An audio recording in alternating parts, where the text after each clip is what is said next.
Hey, welcome back to my channel, Duct Tape Mechanic, and to another episode of my series, Free on Facebook, which is a series of videos in which I find things for free and I show you how to repair them, repurpose them, or reuse them in another manner. In this video, I'm going to show you how to fix a GE or Hotpoint washing machine that's making a really loud roaring noise during the spin cycle. So if you find this to be helpful, make sure you subscribe to my channel for more DIY and tinkering videos. This is pretty much the machine in question. Like I said at the start, this video will be applicable to pretty much any sort of GE or Hotpoint washing machine made in the last 5 or 6 years. If you don't know, Hotpoint is kind of the budget brand for GE. Basically what happens is that during the spin cycle it sounds like a freight train, and in this case that means, most likely that means the bearings are going bad, and the tub bearing for this particular model is actually part of the transmission, and it's a sealed unit, so the entire thing has to be replaced, and that's what I'm going to be showing you in this video. So let's get to it. The first thing we're going to have to do is remove the agitator. Now, depending on what sort of model you have, removing it is going to be more or less easy or kind of a pain. And this is a really new machine, as I mentioned, so all you have to do is kind of lift up on the fabric softener and pull this part up as well, and then there's a bolt all the way down there. I don't know if you can see it, and that's why you shouldn't use too much fabric softener. Look at all that mold. This is only a 1.5-year old machine. Anyways, if you have a little bit of an older machine, let's say 3 or 4 years old, there's going to be a little nipple right here or a little dot, and you're going to have to align that with the dot on the bottom of the agitator. Kind of stick a screwdriver in there all the way through and then turn this thing counterclockwise. It's a little bit more of a pain to get it out, but it can be done. But if you have a newer one, it's real easy. Just pop off the fabric softener top, and there's a nut all the way down there. Let me see if I can, there we go. So you can see it better now, and you just got to undo that and the agitator should come off.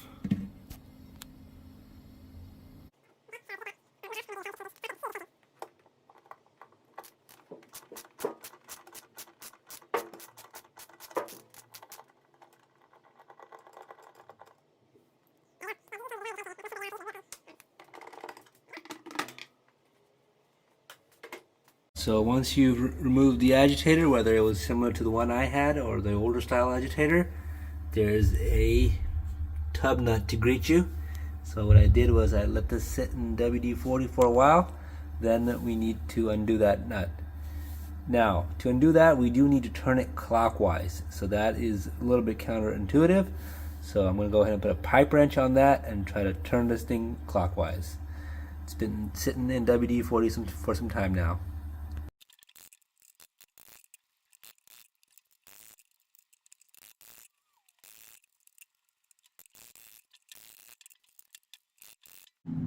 So removing the spanner nut or the tub nut, whatever you want to call it, is probably the toughest part of this whole job.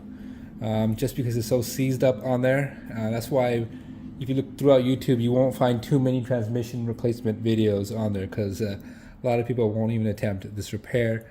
But I've had some success, and then one time I actually had to cut the spanner wrench with the spanner nut with a angle grinder and just pretty much chisel it off. Then lucky for us, that spanner nut is just like 10 or 15 bucks online. So if that can be a final thing to do if you're unable to get it off. But after you removed it, there's a little washer underneath it that you just need to pull up, and it should go fairly smoothly like so.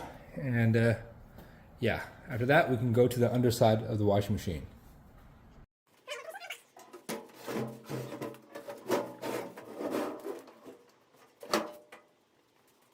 Alright, so the first thing we're going to do is we're going to remove the black cover, the belt cover.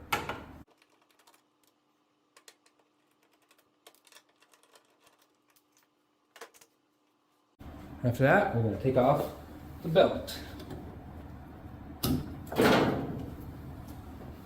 After that, we're going to take off the transmission pulley.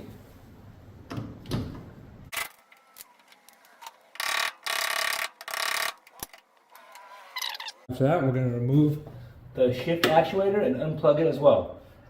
As soon as we do that, the clutch should kind of come out as well because it's spring loaded.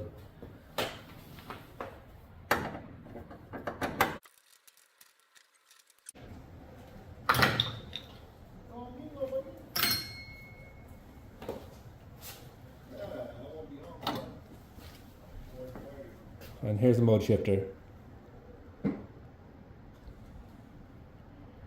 After that, we're going to unplug the drain pump and the little connector that plugs into the transmission. That's just to hold this wire back.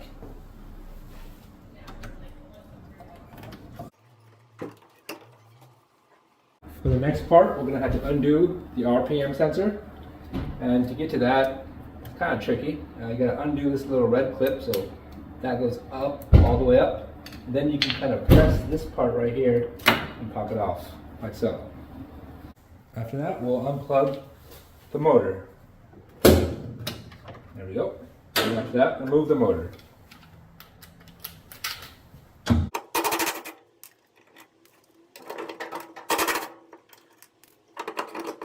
That's what the motor looks like.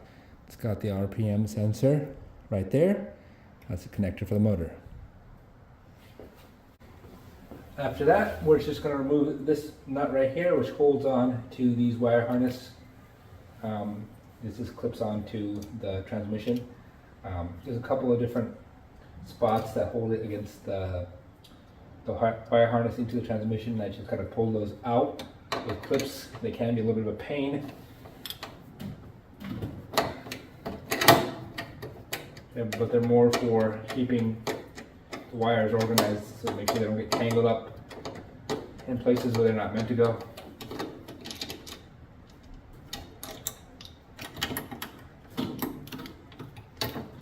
Alright, now that we've gotten all of the stuff off of the transmission, we're going to unbolt it. We've gotten all of the auxiliary stuff off of the transmission. There's quite a few bolts we have to undo. So 1, 2, 3, 4. And then there should be 4 on the bottom as well. And then we should be able to just pull that transmission right out.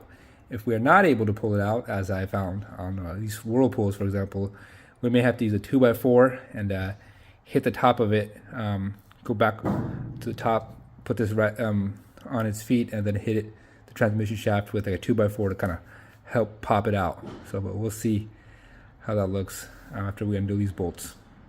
So all of those bolts on the transmission are 10 millimeters. So make sure you can find your 10 millimeter socket.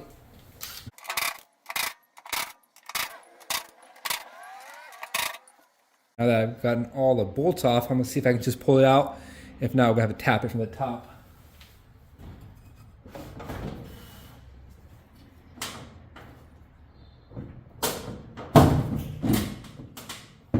That was good. Let's see. There we go. And that's that transmission right there.